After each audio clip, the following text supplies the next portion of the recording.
questions are on economic issues. Just one moment, I'm sorry. Another rebuttal from Mr. Miller. Thank you, Joe. But this will be the last of the rebuttals. So, just as a reminder, you will be able to use your other card to be able to have an extra 2 minutes on answering one of the questions that will be made available to you later on. Mr. Miller.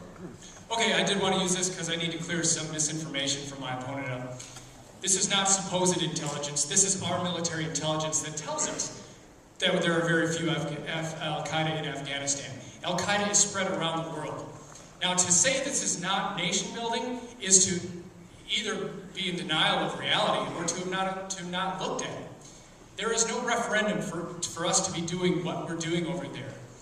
By us planting 100,000 troops there, plus 30 to 40,000 NATO troops, we are not securing Americans. We must remember that not everybody who's willing to fight us in Afghanistan is necessarily our enemy. Because remember this, there's one thing that unites Afghanis. 2,500 years of history proves this, and that is the presence of a foreigner. We are the foreigners there now. And so the insurgents, the people who live there, are naturally suspicious of us. Now, I'm not saying we caused 9/11. Do not put those words in my mouth. But we need to realize that our foreign policy has repercussions. And the longer we continue to head down this path of trying to force the Western way of life and government on cultures who have never experienced anything like this, the more problems, the more money, the more blood we are going to shed. We need to stop fighting an unconventional enemy by invading with conventional forces. The job of the United States military is to protect Americans, to protect your life, your liberty, and your property. And we need to go find Al-Qaeda where they are, not where we wish they are. Like cockroaches, we went in there, we killed a bunch, but the rest of them scattered. And we need to hunt them down and not take our eye off the ball in Afghanistan. Thank you.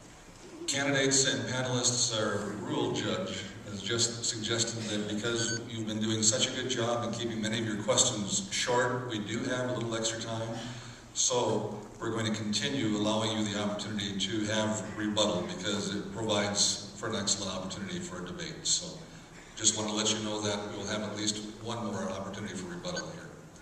So, panelists, next question. This is for Senator Paton. So, new topic regarding economic issues. With trillions of dollars in deficit, a 10% unemployment rate, government takeovers and bailouts, a variety of stimulus programs that add to the deficit, what specific plans do you have to stop big government waste and reduce the deficit? Stop spending. I mean, you know, the interesting thing is I watched from the gallery in Congress and watched the floor of Congress, and he just died this week, John Murphy. He was called the King of Pork. And as soon as he would sit down in a chair in Congress, there would be a line of congressmen and women around the corner. And they each would walk up to him, they'd bend down, it looked kind of like the Undertaker talking to the Godfather in that movie, asking for a favor. That is an outrage. That is what we have come to in this country. And this Congresswoman is not satisfied with her own earmarks and her own pork barrel spending. Now she's asking for pork barrel spending for Raul Grijalva. We have a system in this country right now in which earmarks and pork barrel spending are not based on necessity, but based on loyalty to Nancy Pelosi. I've got a smoker in my backyard that I can barbecue a whole pig. And I've got this guy that came up to me, we had a whole pig that we roasted up. And he said to me, "This is the best pork I've ever had." And I believed him because he ate about 1.5 pounds of it. And when he was done, he said, I love pork more than anybody else. And I said, "You have not seen this Congresswoman Gifford's earmark request." I open up the doors for rebuttal. Jesse Kelly first, and then following Jesse, opportunity for Andy Goss. You know, it's easy to say stop the spending, but in 2008, Janet Napolitano proposed a state this state that increased spending, increased government by $1 billion, taking it from $9.6 billion to $10.6 billion. That budget needed a few Republican votes to pass. One of those Republicans was Johnathon Paton. We cannot continue to cut taxes and then empty the treasury by spending our way. And we can't act as if we're against spending when there is a clear record of bankrupting this state. The bus has been driven off the cliff in this state alone by spending. You drove it off the cliff. It doesn't do any good to pump the brakes now. We're off the cliff. We have to rein it in. That's why politicians that talk about cutting taxes and not doing anything about the spending, it's just not good enough anymore. It's not good enough. We need a conservative revolution in Washington, not a Republican revolution. That's exactly what this campaign is all about. It's not enough to elect career politicians anymore. Here. Conservatives. And if I may add at the end, the last thing we need is another big spending state senator to lose to Gabrielle Giffords. We've seen that movie. We know how it ends. It ends like the Titanic ended. Thank you.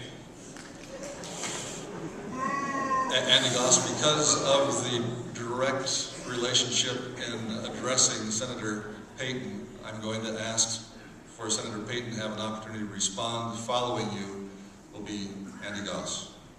You know, it's interesting to hear about spending and cutting taxes. I've had to vote for the largest tax cut in state history. That was in that budget. And I've also voted this last year for the largest spending cut in state history, in the entire history of the state. And, you know, I've heard about this big spending label for a while, and I thought I would pull out a letter from someone who you know very well, Jesse. And this is what he says. He says, "Dear friend, I have served with Senator Johnathon Paton for the last 5 years in the legislature. During that time, he has voted for the largest tax cut in state history. He is a fiscal conservative, and he has helped me make tough decisions on reducing spending at the legislature this year. As Judiciary Chair, he has kept a watchful eye on our system of selecting judges to support judges who follow the Constitution. The Goldwater Institute asked Johnathon Paton to sponsor the Save Our Secret ballot proposition, which will put a stop to union plans to implement card check in the state of Arizona. Because of his work, it will appear on the ballot in November. I am proud to have worked with him and know him to be a solid patriot. I believe he will make a great congressman for Southern Arizona, a congressman we can all be proud of. Sincerely, Russell Pierce, State Senator, Legislative District 18. These are the people who know me. These are the people who've worked with me day in and day out. You can't find a more conservative senator than Russell Pierce in the Arizona State Senate. And that's why he wrote this letter, because he knows that I have a conservative record of cutting spending and having the largest tax cuts in state history. The fact is when your family came to this state, they did not have to pay a state property tax. The reason why is because I eliminated it. And when Brian here, when he flies on military time, he doesn't have to pay a state income tax because I eliminated the income tax for all military pay. That was my bill. So I have a good record on this. I'm proud of my record, and I'll stand by it. Thank you. Well, I'd actually like to tell you about my plans. The first thing I'd like to do is let President Obama know he can stop blaming Bush. You know, you've been in office for a year. And let me also remind you, President Obama, you didn't inherit this. You campaigned for it. You asked for it.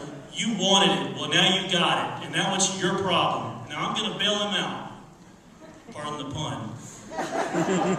Only 8% of Obama's cabinet has ever had private sector experience. This is what we're dealing with in Washington, D.C. The government is a consumer. It does not create or grow jobs. It's a consumer.